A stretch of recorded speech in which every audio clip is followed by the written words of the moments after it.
how do you kill billions of birds? Yeah. And that gets intricate because the animal's ecology is such that it needs many others. You know, their tactic is confusion.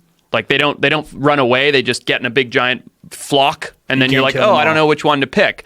But so that it made them easier to hunt, and there was commercial. They'd actually hunt them commercially for meat. It was cheap meat, blah blah blah blah. But it's crazy to think that we're able to wipe out billions of anything in such a short amount of time. Well, we came real close to doing it to the buffalo. Yeah. And some of those, well, the bison, I should say, some of those images of those bison skulls like stacked piles, up, like a mountain. It's really disturbing.